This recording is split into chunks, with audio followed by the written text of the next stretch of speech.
آج 40 نووی کی جو حدیث ہم پڑھ رہے ہیں اس میں غصے کی ممانعت ہے، شدت کے ساتھ، تکرار کے ساتھ۔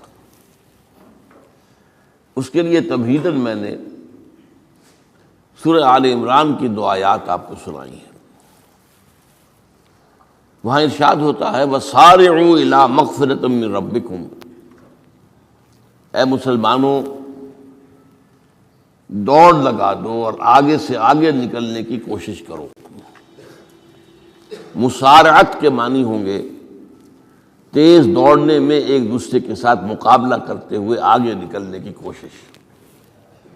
سارعوا الی مغفرۃ من ربکم، اپنے رب کی مغفرت کی طرف دوڑو اور دوڑ میں مقابلہ کرو، ایک دوسرے سے آگے نکلنے کی کوشش کرو۔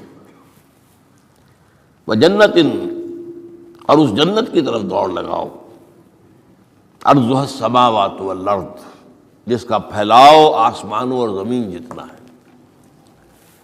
وعدت للمتقین، وہ تیار کی گئی ہے، سجائی گئی ہے، اسے پورے اہتمام کے ساتھ تیار کیا گیا ہے اہل تقویٰ کے لیے۔ ان اہل تقویٰ کے کچھ اوصاف کیا ہیں؟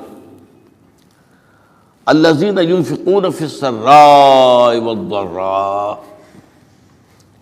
وہ لوگ کہ جو خرچ کرتے ہیں، مراد ہے اللہ کی راہ میں، اور اللہ کی راہ میں خرچ کرنے کی 2 مدیں ہیں۔ اللہ کی رضا کے لیے اس کے بندوں میں سے جو محتاج ہوں، جن کو کوئی ضرورت لاحق ہو، ان کی مدد کرنا، یتیم ہوں، بیوائیں ہوں، مسکین ہوں، کوئی قرض تلے دب گئے ہوں، وہ سب کے سب اس میں آ جائیں گے۔ لہذا دوسری مد کیا ہے؟ وہ ہے اللہ کے دین کے لیے خرچ کرنا، دین کی تعلیم و تعلم کا کوئی نظام بنانا، پھر یہ کہ دین کو دوسروں تک پہنچانا، اس کے لیے سارے ذرائع جو بھی کسی زمانے میں ابلاغ کے موجود ہوں ان سب کو استعمال کرنا، اس کے لیے خرچ درکار ہے۔ بہرحال میں اس عرض کر رہا تھا کہ یہ 2 مدیں ہیں خرچ کرنے کی۔ الذین ينفقون فی السراء والضراء، مسرت کی حالت میں آدمی کے پاس کافی ہے، غنی ہے، تب خرچ کر رہا ہے، تو ظاہر بات ہے اس حالت میں طبیعت پر اتنا بوجھ نہیں ہوتا خرچ کرنے میں، لیکن خود تنگی محسوس کر رہا ہو پھر خرچ کرے، یہ گویا کہ اس سے اگلا ایک قدم ہے، ضراء ہے، تکلیف کے اندر بھی ہو تو خرچ کرے۔ والکاظمین الغیظ، اور وہ لوگ جو اپنے غصے کو پی جانے والے ہوں۔ والعافین عن الناس، اور غصہ ظاہر بات ہے آتا ہے کسی شخص کی کسی غلطی پر، کسی خطا پر، یا وہ اس نے آپ کے ساتھ کوئی زیادتی کی ہے، تبھی تو غصہ آئے گا نا۔ لہذا غصے کو تو پی جاؤ اور لوگوں کو معاف کرو۔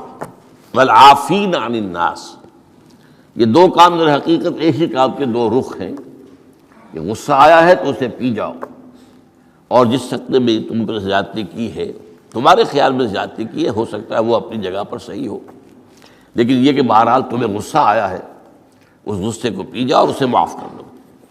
واللہ یحب المحسنین، اور ظاہر بات ہے کہ اللہ تعالیٰ کو تو ایسے محسنین ہی پسند ہے۔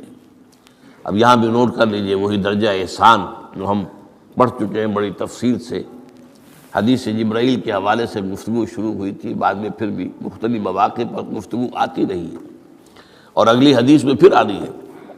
احسان کسے کہتے ہیں؟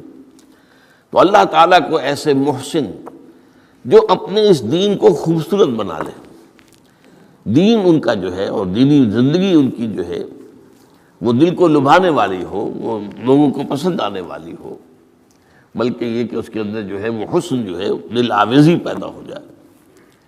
تو اس آیت کے حوالے سے میں آج پھر حدیث آپ کو سنا رہا ہوں۔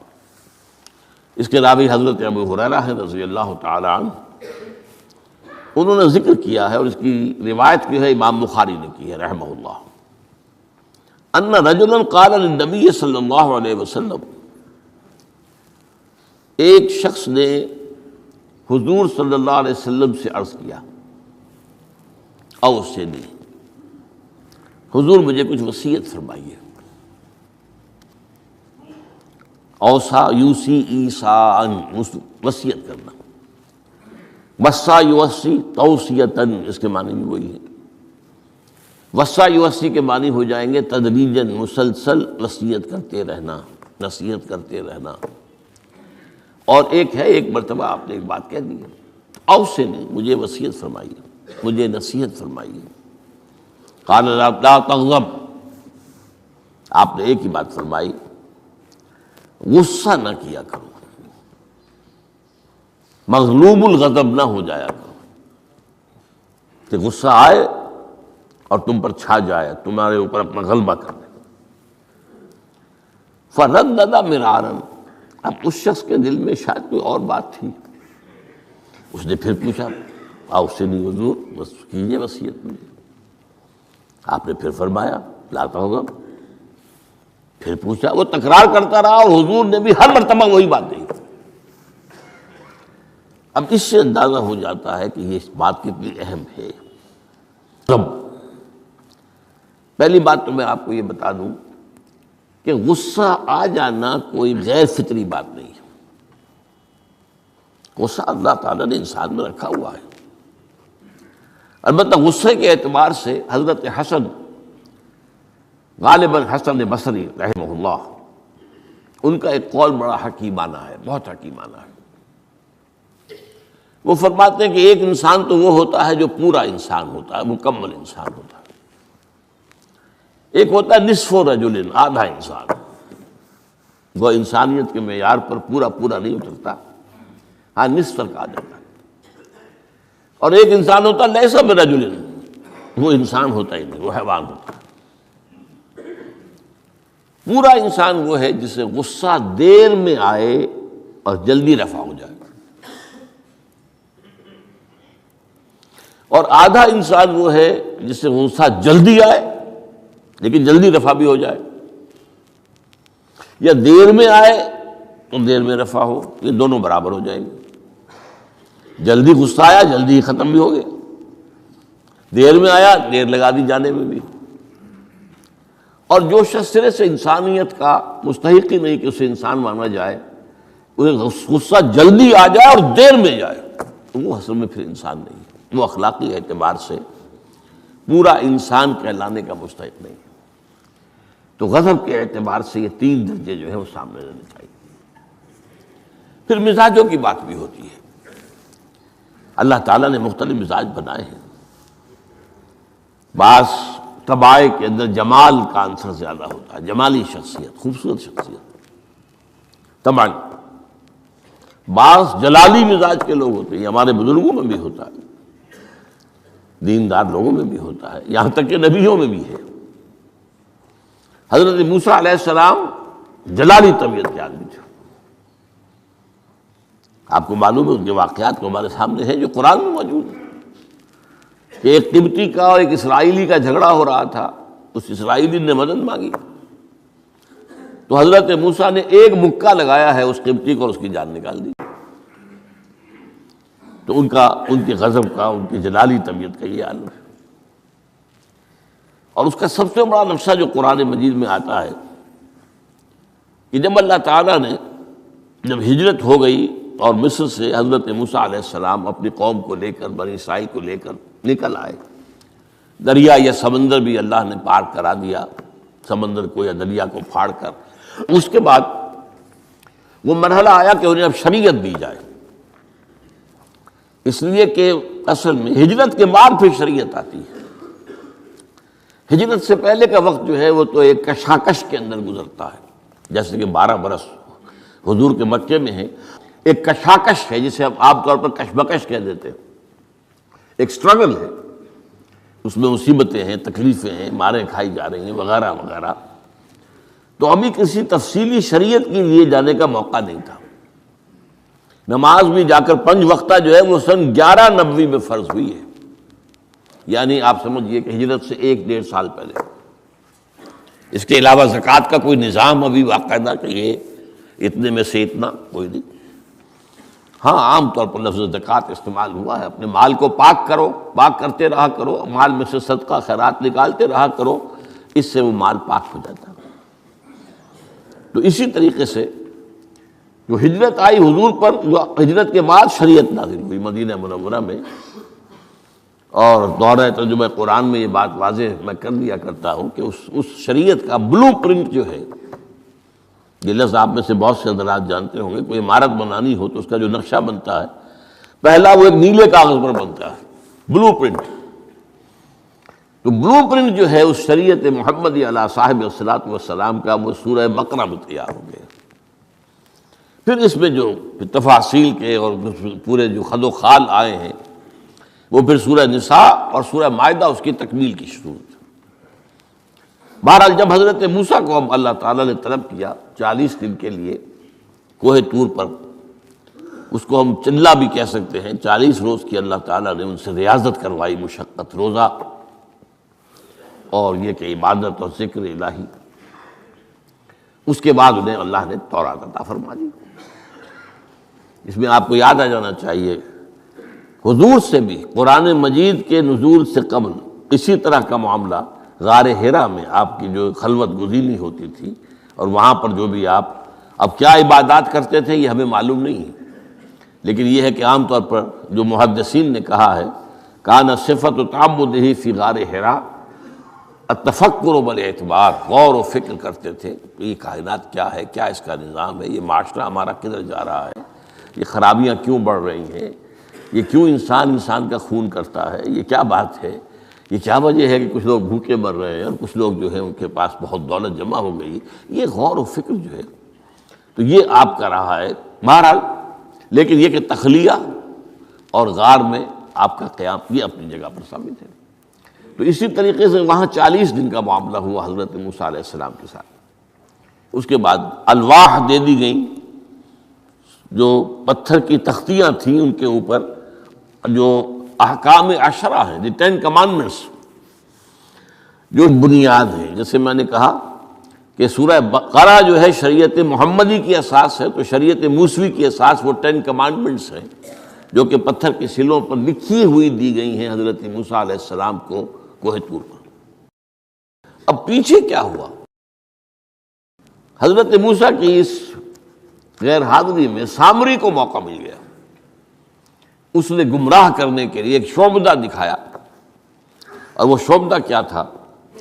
آل فرعون کے جو زیور وغیرہ ہوتے تھے ان لوگوں کے، وہ ان بنی اسرائیل کے لوگوں کے پاس امانت رکھا کرتے تھے، یعنی انہیں بھی اندازہ یہ تھا یہ اسرائیلی جو ہیں یہ بددیانت نہیں ہے، یہ جو ہے اس کے اندر جو ہے نہیں کریں گے کوئی خیانت، خائن نہیں۔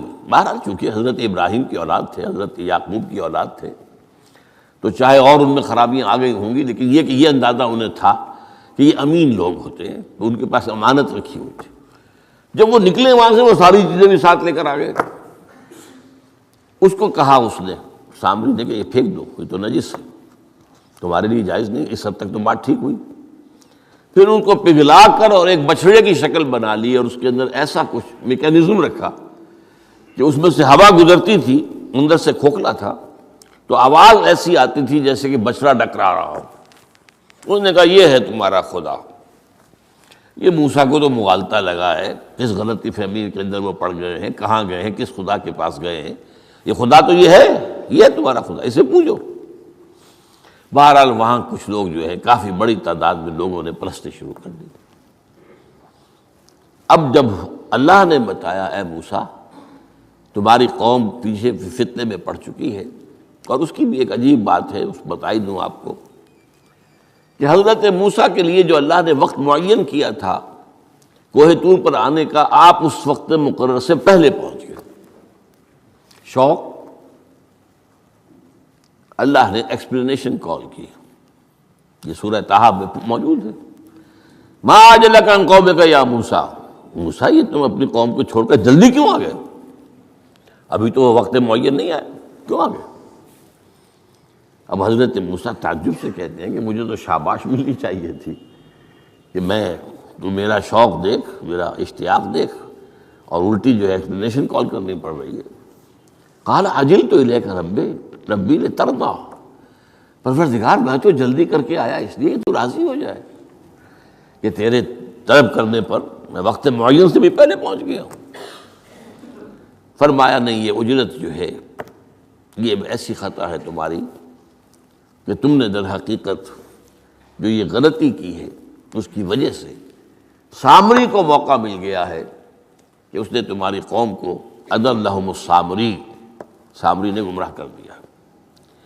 یہ خبر پا کر اب حضرت موسیٰ علیہ السلام جب آئے ہیں واپس اپنی قوم، اس کے لیے جو الفاظ آئے ہیں یہ سورہ اعراف کے اندر ہے، فلما رجع موسیٰ الی قومہ غضبان اسفا۔ یہ غضبان، یہ غضب کی ایک انتہائی شکل ہے۔ اس وزن پر عربی زبان میں جو الفاظ آتے ہیں وہ کسی شے کی شدت کو ظاہر کرتے ہیں۔ انا جوعان، میں بھوک سے مرا جا رہا ہوں۔ انا عطشان، میں پیاس سے مرا جا رہا ہوں۔ اسی طرح رحمان، جس میں رحم جو ہے وہ ٹھاٹھے مارتے سمندر کے مانند ہے۔ تو اس وزن پر جو الفاظ آتے ہیں اسی وجہ سے غضبان، تو میں کہہ رہا تھا یہ ہے جلالی طبیعت حضرت موسیٰ علیہ السلام کی، کہ انہیں جب یہ اندازہ ہوا کہ میری قوم کے کچھ لوگ جو ہیں وہ اس طریقے سے گمراہ ہو گئے، مشرک ہو گئے، وہ شرک بھی جلی شرک، خفی شرک نہیں، باقاعدہ ایک پرستش جو ہے ہو رہی ہے ایک بشرے کی، اسے خدا مانا جا رہا ہے۔ اسفا، بہت ہی متاسف۔ اب یہ دو الفاظ آ گئے، غضبان اسفا، ایک جانب غضبناک اور دوسری طرف انتہائی افسوس اور رنج کی کیفیت۔ چنانچہ وہاں آ کر جو الفاظ قرآن مجید میں آئے ہیں اسی جلالی طبیعت کا مظہر، وَأَلْقَى الْأَلْوَاحَ، وہ جو لے کر آئے تھے تختیاں وہ تو آپ نے ڈال دی۔ وَأَخَذَ بِرَأْسِ أَخِيهِ يَجُرُّهُ إِلَيْهِ، اپنے بھائی حضرت ہارون کا سر پکڑ کر، بلکہ داڑھی کے بال پکڑ کر اور پیشانی کے بال پکڑ کر گھسیٹا، یہ تم نے کیا کیا؟ میں تمہیں خلیفہ بنا کر گیا تھا یہاں، تمہارے ہوتے ہوئے اور یہ کام ہو گیا، تم کیوں نہ میرے پیچھے آ گئے مجھے بتانے کے لیے؟ بہرحال چونکہ خلیفہ بنا کر گئے تھے، انہیں رہنا تو وہاں تھا، لیکن انہوں نے کہا کہ مجھے اندیشہ یہ ہوا کہ آپ یہ کہیں گے کہ تم نے بنی اسرائیل میں تفرقہ پیدا کر دیا، اس لیے میں نے برداشت کیا، کیا کر روکتا رہا میں، لیکن یہ کہ میں نے ان کے درمیان جو ہے کوئی بہت بڑا قدم نہیں اٹھایا۔ لیکن بہرحال اس کے بعد جو قدم اٹھایا گیا وہاں پر وہ فیصلہ کیا گیا کہ 12 قبیلوں میں سے ہر قبیلے کے جتنے لوگوں نے یہ شرک کیا ہے اسی قبیلے کے لوگ جو توحید پر قائم رہے ہیں وہ اپنے بھائیوں کو قتل کریں اور ذبح کریں۔ تو تورات کی روایت کے مطابق 70,000 یہودی قتل ہوا، اور یہیں سے قتل مرتد کی سزا اسلام میں یہ قتل ہے۔ یہ سب بات لوگ کہتے ہیں جو منکرین حدیث ہیں آج کل اور روشن خیال ہیں، اور جو اپنی روشن خیالی کا جو سند لینا چاہتے ہیں مغرب سے، تو مغرب کا تصور تو یہ ہے کہ یہ انسانی حقوق میں سے ہے، ایک مسلمان ہے اسے اگر عیسائیت پسند آ گئی عیسائی ہو جائے، اس کا حق ہے، وہ کوئی مجرم تو نہیں۔ یہ تمہاری شریعت میں یہ کہ قتل کر دیا جائے، یہ تو در حقیقت جو بنیادی حقوق ہے انسان کے اس کے خلاف ہے۔ اسی طریقے سے ایک مرد اور ایک عورت رضامندی سے زنا کرتے ہیں، آپ کو کیا اعتراض ہے؟ جو ان کا حق ہے، ہاں مائنر نہ ہو، چھوٹے نہ ہو، نابالغ سے زنا نہ کیا گیا ہو، جبر نہ کیا جائے، جبر کریں گے تو مجرم ہو جائیں گے، لیکن اگر رضا کے ساتھ باہمی رضامندی سے وہ کرتے ہیں زنا تو کوئی جرم نہیں ہے، ان کی مرضی ہے۔ تو یہ سارا تصور جو ہے حقوق انسانی کا جس طرح کا ایک مبالغہ آمیز تصور دنیا میں ہو گیا ہے، اس کی روح سے ہمارے ہاں بھی جو لوگ ہیں جو انہی کو ماڈل بنا رہے ہیں اب، تو وہ کہتے ہیں کہ جناب قرآن میں کہاں ہے مرتد کی سزا، اس طرح قرآن میں کہاں رجم کی سزا؟ تو یہ جان لیجئے کہ یہ دونوں سزائیں حضور نے اپنی سنت کے ذریعے سے نافذ کی ہیں، لیکن اخذ کی ہیں تورات سے۔ ظاہر بات ہے کہ حضور سے پہلے جو شریعت موسوی تھی وہ لاگو تھی. یہودیوں کے لیے شریعت موسوی تھی، آج تک بھی ہے. عیسائیوں کے لیے بھی حضرت مسیح یہی کہہ کر گئے تھے کہ یہ نہ سمجھنا کہ شریعت موسوی کو ختم کرنے آیا ہوں میں. Law of Moses, don't think I have come to destroy law. This law of Moses will be applicable to you. وہ تو سینٹ پال نے ختم کیا ہے. اور آج کی عیسائیت جو ہے یہ عجیب مذہب ہے جس میں کوئی قانون ہے ہی نہیں.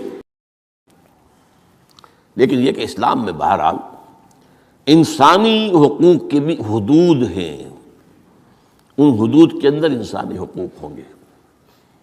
ہاں اگر آپ مسلمان ہیں اور آپ کو کوئی اور پسند آ گیا، آپ مسلمان ملک کو چھوڑ دیجیے، دارالاسلام کو چھوڑ دیجیے، بات چلے جائے گی. لیکن یہ ہے کہ دارالاسلام میں رہتے ہوئے آپ کو اختیار نہیں ہے. اس کی وجہ ہے کیونکہ اسلامی ریاست کی بنیاد ایک نظریے پر ہے. وہ نسل پر نہیں ہے، وہ رنگ پر نہیں ہے، وہ زبان پر نہیں ہے، نظریے پر. نظریے کو کمزور کر دینے والی شے یہ ہے کہ لوگ سازش کر کے ایک وقت میں ایمان لائیں اور پھر مرتد ہو جائیں تاکہ اسلام کی ہوا اکھڑ جائے. اور اس کا معاملہ سورہ آل عمران ہی کے اندر موجود ہے کہ وقالت طائفۃ من اہل الکتاب آمنوا بالذی انزل علی الذین آمنوا وجہ النہار واکفروا آخرہ لعلہم یرجعون. دیکھو بھائی یہ جو بڑی دھاک بیٹھ گئی ہے اسلام کی اور ایمان کی. جو شخص ایمان لے آتا ہے چاہے اسے انگاروں پر ڈال دیا جائے وہ ایمان کو نہیں چھوڑتا. تو یہ ایک ساکھ ہو گئی، ایک گڈ ول ہے ایمان کی، ایک ساکھ.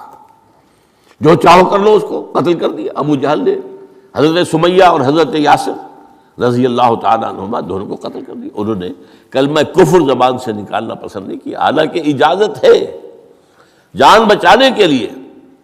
ایمان دل میں قائم رہے، زبان سے کلمہ کفر کہہ دیا جائے صرف جان بچانے کے لیے جائز ہے، اجازت ہے.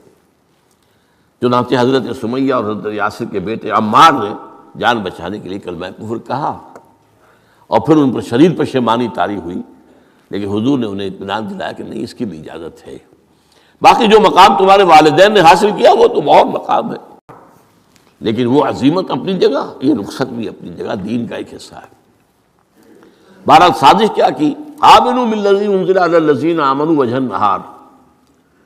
ایسے کرو کہ صبح کے وقت تو ایمان لے آؤ اے لوگو، اے مسلمانوں، جو کتاب تم پر نازل ہوئی ہم بھی ایمان لاتے ہیں، ہم بھی مومن ہو گئے. دن بھر رہو. اب اس میں یہ اضافے میرے ہیں، ذرا حضور کے قریب رہو، صحبت قریب سے، تاکہ لوگ دیکھ لیں یہ دن بھر حضور کی صحبت میں رہے ہیں، قریب رہے ہیں. شام کو کافر ہو جاؤ، مرتد ہو جاؤ، یہ دیکھ لیا ہم نے، یہ تو دور کے ڈھول سہانے ہیں، ہم نے اندر جا کر دیکھ لیا، کوئی بات ہے ہی نہیں، کوئی خاص بات نہیں. اس سے کیا ہوگا؟ لعلہم یرجعون. کچھ نہ کچھ لوگ ضرور جو ہیں وہ متزلزل ہو جائیں گے. آخر سب لوگ تو برابر کے نہیں ہوتے، نہ ہر زن نست و نہ ہر مرد مرد. کمزور ایمان والے لوگ بھی تو تھے نا آخر، اور ان سے بھی نیچے منافقین بھی موجود تھے.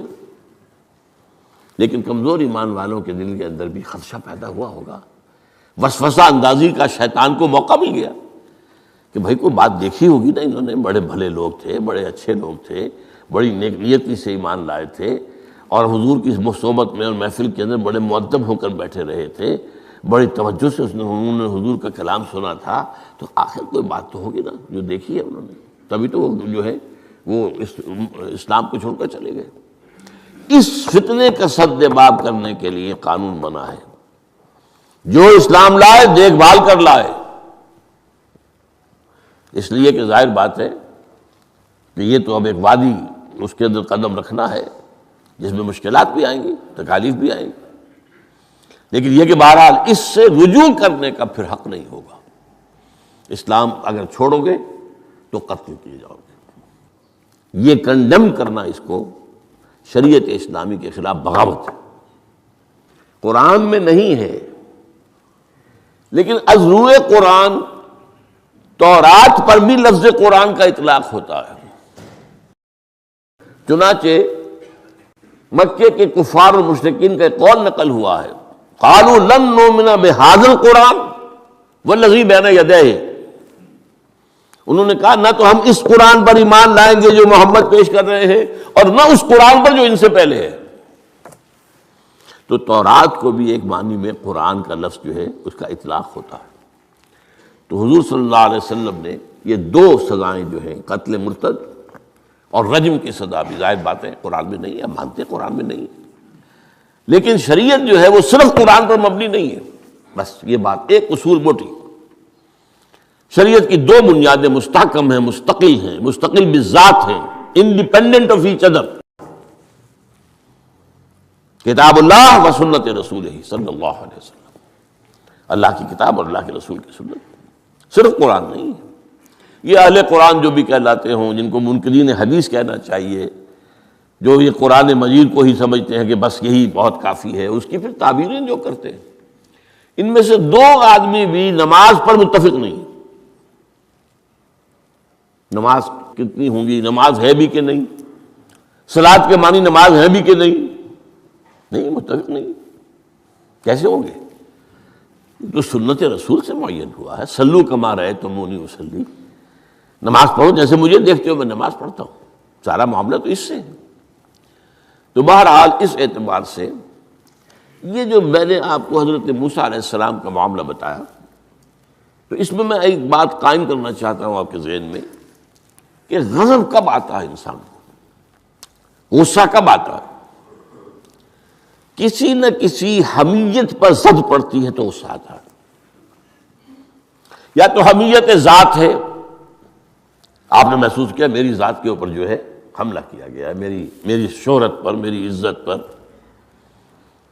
لہذا غصہ آئے، یا یہ کہ میرے خاندان پر کوئی حرف لایا گیا ہے، بے حرمتی کی گئی ہے، یا میری قوم اور وطن پر، اور یا اللہ کے دین پر، تو اس میں حمیت دینی پر غصہ آنا یہ ظاہر بات ہے کہ مستثنیٰ ہو جائے گا ان غصوں سے جو حمیت ذاتی پر آیا ہے، یا حمیت عائلی پر آیا ہے، یا حمیت قومی و وطنی پر آیا ہے۔ لیکن یہ کہ اللہ کے دین کے معاملے میں غضبناک ہو جانا، اس میں ظاہر بات ہے کہ فرق پڑ جائے گا بنیادی طور پر۔ تو حضرت موسیٰ کا غصہ جو آیا ہے وہ اس پر آیا ہے کہ میری قوم، یہ وہ لوگ جنہوں نے 9 جو ہے معجزے وہ تو مصر کے اندر رہتے ہوئے دیکھے، وَلَقَدْ آتَيْنَا مُوسَىٰ 9 آیات بینات، سورہ بنی اسرائیل میں ہے 9 معجزے، شروع میں 2 تھے پھر آتے چلے گئے، اور پھر اتنے بڑے بڑے معجزے دیکھے، سب سے بڑا معجزہ سمندر کا پھٹ جانا، اور اسی صحرائے سینا کے اندر اس پڑاؤ جو ڈالا ہے کوہ طور پر، اس سے پہلے من و سلویٰ کا نزول ہوا ہوگا، ایک چٹان سے 12 جو ہے چشمے بھی پھوٹے ہیں، یہ سب کچھ دیکھا، تب حال یہ ہے اس کا۔ تو اس پر غصے کا آنا، غضبناک ہو جانا، یہ گویا کہ بالکل معقول ہے، قرین قیاس ہے۔ اس میں بھی ایک اور مثال ہے اللہ کے رسولوں میں سے،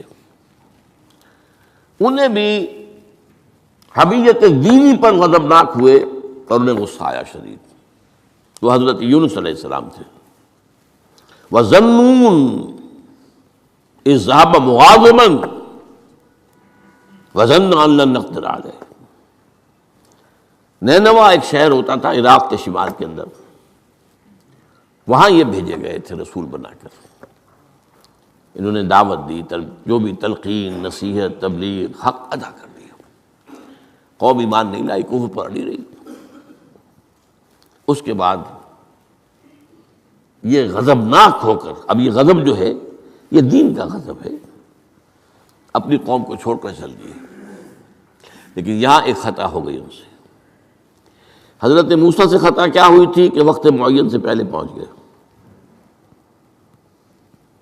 فَإِنَّا قَدْ فَتَنَّا قَوْمَكَ مِن بَعْدِكَ، اس کی سزا مل گئی۔ یہاں غلطی کیا ہوئی کہ رسول جو قوم کی طرف بھیج دیا جائے، جس قوم کی طرف یا جس شہر کی طرف یا جس علاقے کی طرف، جب تک ایکسپریس پرمیشن اللہ کی نہ آ جائے، رسول جگہ چھوڑ کر نہیں جا سکتا۔ یہاں یہ ہے کہ وہ اتنے غضبناک ہو گئے کہ یہ بات جو ہے یہ ذہن کے سامنے نہ رہی اور آپ اپنی قوم سے ناراض ہو کر یہ بدبخت قوم جو ہے اب یہ تو ہلاک ہو کر ہی رہے گی، تو یہ چھوڑ کر چلے گئے، یہ غلطی ہوئی۔ چنانچہ آپ کو یاد بھی آ گیا ہوگا کہ جب ہجرت مدینہ کی اجازت آ گئی ہے اللہ کی طرف سے عام صحابہ کے لیے، تو آپ نے کہہ دیا چلے جاؤ مدینہ جاؤ، آپ خود نہیں گئے، جب تک کہ ایکسپریس پرمیشن واضح طور پر معین طور پر آپ کے لیے اجازت نہیں آ گئی، اس وقت تک آپ نے مکے سے سفر نہیں کیا۔ حضرت یہ واقعہ سیرت کا مشہور واقعہ ہے، حضرت ابوبکر صدیق رضی اللہ تعالیٰ عنہ نے 2 اونٹنیاں تیار کی تھی کہ لمبا سفر ہے اور تیز جانا ہوگا، ہم جب جائیں گے تو ظاہر بات ہے پیچھا کیا جائے گا، تعاقب ہوگا، تو اچھی فربا اونٹنیاں ہوں، تو انہیں خوب کھلا پلا کر تیار کیا تھا اور حضور کو بتایا نہیں تھا۔ اب منتظر تھے حضور کیا اجازت آ گئی؟ نہیں ابھی نہیں آئی۔ پھر پوچھا اجازت آئی؟ حضور نہیں آئی۔ اب حضرت عائشہ فرماتی ہیں اور نکاح میں آ چکی تھی حضور کے، لیکن تھی ظاہر بات ہے کہ 6 سال کی عمر میں نکاح ہو گیا تھا، 9 سال کی عمر میں وداعی ہوئی ہے بعد میں مدینے میں جا کے۔ تو ان کی روایت ہے کہ ہم نے دیکھا کہ دوپہر کے وقت حضور چلے آ رہے، تشریف لا رہے۔ اب یہ بات بڑی غیر معمولی تھی، عرب میں یہ جو وقت ہے قیلولے کا، ظہر اور عصر کے درمیان، اس میں بازار بھی بند ہو جاتے ہیں، آفیسز بند ہو جاتے ہیں، اور یہ کہ کسی کے گھر آنا جانا، اللہ یہ کہ آپ کو کھانے پر بلایا ہو دوپہر کے بعد دوسری ہے، ایک آنا جانا نہیں ہوتا، وزٹ نہیں ہوتی۔ تو بڑے حیران ہوئے ہم، تو حضور نے اپنا ذرا چہرہ وغیرہ چھپایا ہوا بھی ہے اپنے رومال میں، تشریف لائے اور آ کر کہا کہ میں اندر آنا چاہتا ہوں۔ حضرت ابوبکر تشریف لائیے، یہ تو آپ کی اب ظاہر بات ہے حضرت عائشہ سے نکاح تو ہو چکا تھا، وہ تو اب محرم تھی، یہاں کوئی نامحرم نہیں ہے، آپ آئیے۔ آ کر آپ نے کہا کہ ابوبکر اجازت آ گئی ہے۔ اب حضرت ابوبکر کی خوشی کا ٹھکانہ نہیں تھا، دل میں سوچتے تھے کہ اب مجھے شاباش ملے گی۔ عرض کیا حضور میں نے 2 اونٹنیاں تیار کر رکھی ہیں، خوب کھلا پلا کر فرما کیا ہے، تیار کیا ہے۔ حضور نے تھوڑا سا توقف فرمایا، اچھا میں 1 اونٹنی میں استعمال کروں گا لیکن میں اس کی قیمت ادا کروں گا۔ حضرت ابوبکر رو پڑے کہ حضور کیا مجھ سے بھی مغایرت ہے؟ میں نے اپنے جان و مال میں سے کون سی چیز آپ سے بچا کر رکھی؟ سارا مال آپ پر خرچ کر چکا ہوں۔ آپ نے اشارہ کیا حضرت عائشہ کے بارے میں، تو ایک مرتبہ پوچھا ہے کہ وہ تو آپ کی بھتیجی ہے، کیسے آپ کے کا نکاح ہوگا؟ کہ وہ دینی معاملہ ہوتا ہے، تم میرے دینی بھائی ہو، یہ کوئی سلبی بھائی تو نہیں ہو۔ بس اتنا کہنے کی دیر تھی، بیٹی پیش کر دی۔ تو میں نے اپنی کون سی چیز کو آپ سے بچا کر رکھا؟ یہ ان کے الفاظ نہیں ہے، یہ میں ان کے جذبات کی تعبیر اپنے الفاظ میں کر رہا ہوں، لیکن یہ واقعہ میں آتا ہے کہ رو پڑے۔ تو بہرحال یہ جب تک ایکسپریس پرمیشن نہیں آتی اس وقت تک رسول نہیں جا سکتا۔ حضرت یونس چھوڑ کر چل دیے، وَظَنُّونِ الذَّهَبَ مُغَاضِبًا، مغاضب وہی غضبناک، تو اس کو اللہ تعالیٰ نے پکڑا، اس لیے کہ یہ غلطی ایسی تھی کہ جس کے اوپر پکڑ ہونی۔ یہ تو کار رسالت کے اندر جو اس کی شرائط ہیں ان میں سے ایک شرط کے اندر کمی ہوئی ہے، لہذا پھر وہ آپ کو معلوم ہے کہ وہ مچھلی کے پیٹ میں گئے اور وہاں انہوں نے جو ہے لا الہ الا انت سبحانک انی کنت من الظالمین، تو آپ نے جو بھی وہ استغفار کیا ہے اللہ سے، پھر اللہ نے معاف کیا۔ پھر اس مچھلی نے، ویل مچھلی کوئی ہوگی جو شط العرب میں معلوم ہوتا ہے، شط العرب میں اس نے نگلا ہے، اور شط العرب یہ دونوں دریا جو ہیں فرات اور دجلہ جب عراق کے جنوب میں آ کر ایک ہو جاتے ہیں تو وہ تو گویا کہ ایک بڑا سا چھوٹا سا سمندر بن جاتا ہے، اتنا بڑا وہ شط العرب کہلاتا ہے۔ اس سے ہو کر پھر گلف میں آئے، اور گلف سے ہو کر کہیں مکران کے ساحل پر آ کر اگلا ہے اللہ کے حکم سے اس مچھلی نے حضرت علیہ السلام کو۔ اس پر ایک تحقیقی مضمون میثاق میں ایک زمانے میں شائع ہوا تھا، میں اب اس وقت اس کی تفسیر میں نہیں جا سکتا، کہ اس علاقے میں حضرت یونس علیہ السلام کو اور پھر وہ اس کے ساحل پر پڑے رہے۔ تو معلوم ہوا کہ یہاں پر غضبناک ہو جانا اگرچہ تھا حمیت دینی کی وجہ سے، لیکن وہاں بھی جو بنیاد ہے دین کی اور جو اس کے جو شرائط ہیں ان میں سے کسی کو کراس کرنے کی اجازت نہیں ہے۔ اس میں سے اگر کسی رسول سے بھی ہوا ہے تو پھر یہ کہ اللہ تعالیٰ کی طرف سے گرفت ہوئی ہے۔ اور یہاں یہ نوٹ کرا دوں میں آپ کو، ہم جو مبالغے آمیزی کیا کرتے ہیں نعتوں کے اندر، اور آج کل انتہا ہوئی ہے ٹی وی کے اوپر، بعض چینلز کے اوپر نعتوں ہی نعتیں، نعتیں ہی نعتیں، نعتیں ہی نعتیں، پھر ان کے اندر جو مبالغے ہوتے ہیں۔ حضور نے فرمایا ہے مجھے یونس ابن متہ پر بھی فضیلت مت دو۔ اب یونس ابن متہ وہ ہیں واحد رسول جن سے کچھ خطا ہوئی ہے اور جس پر سزا ہوئی ہے، باقی اور رسولوں میں سے کسی کے ساتھ ایسی بات ثابت نہیں۔ خطا ہوئی ہے حضرت موسیٰ سے بھی، ما عجلک عن قومک یا موسیٰ، لیکن خطا جو ہے اس کی کوئی سزا حضرت موسیٰ کو نہیں ملی ہے۔ واحد رسول ہیں حضرت یونس علیہ السلام، الا قوم یونس، اور اس کا جو فائدہ پہنچا ہے، یہ جو آج کی جدید اکاؤنٹنگ ہے، debit and credit, Hare debit کے اگینسٹ کوئی انٹری برابر کی جو ہے کریڈٹ کی ہوگی، ہر کریڈٹ کے اگینسٹ ڈیبٹ کی ہوگی۔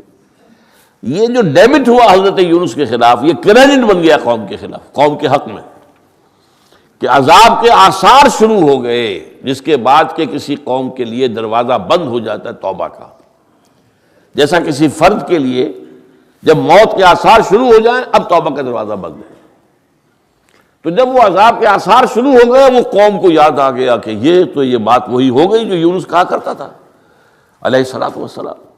گھروں سے نکلے آئے، پوری قوم باہر آ گئی اور چیخ چیخ کر، رو رو کر، گر گرا کر اللہ سے معافیاں مانگی، دعائیں کی، تو اللہ نے ان پر سے عذاب ٹال دیا۔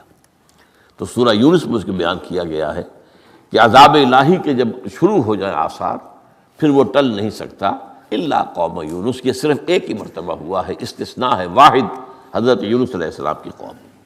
اب آخری نقطہ میں آپ کو بتا رہا ہوں، اس حدیث میں ایک بات بڑی اہم ہے، یہ جو آپ نے فرمایا لا تغضب لا تغضب لا تغضب لا تغضب، ایک محسوس ایسا ہوتا ہے کہ یہ در حقیقت ہے شخصی تشخیص اور علاج۔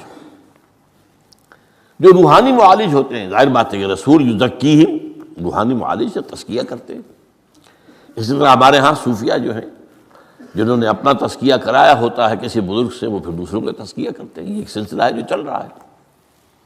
تو اس میں یہ ہے کہ اس تزکیے کے اندر پی پی کال، مطلب یہ نہیں کہ ایک ہی بات سب کو بتائی جا رہی ہے، ایسے بھی اذکار اور راز ہیں جو حضور نے سب کو بتائے۔ ہر نماز کے بعد بعض اذکار ہیں، اللہم اعنا علی ذکرک و شکرک و حسن عبادتک، ایک وہ ہے اللہ تعالیٰ کی حضور کی طرف سے کہ یہ پڑھا کرو، آپ پڑھا کرتے تھے، یہ سب کے لیے۔ لیکن ایک ہے پرسنل، اس لیے کہ اس روحانی معالج کے اندر یہ صلاحیت ہونی چاہیے کہ وہ اشخاص کے اندر جو ذاتی، اب کسی کے اندر کوئی مرض ہے، کسی میں کوئی مرض ہے، کسی کے اندر دولت کی محبت زیادہ ہے، کسی کے اندر غصہ جو ہے وہ بہت تیز ہے، کسی کے اوپر شہوت کا غلبہ بہت زیادہ ہے، تو وہ جو کال ہے وہ ہوگی پرسنل کال۔ یہ گویا کہ ایک پرسنل پرسکرپشن ہے اس شخص کے لیے کہ معلوم ہوتا ہے کہ اس کے اندر یہ غضب کا اور غصے کا معاملہ جو ہے وہ ضرورت سے زائد تھا، لہذا اسے حضور نے تکرار کے ساتھ اسی کا مشورہ دیا، اسی کی وصیت فرمائی۔ سبحانک اللہم و بحمدک لا الہ الا انت سبحانک انی کنت من الظالمین۔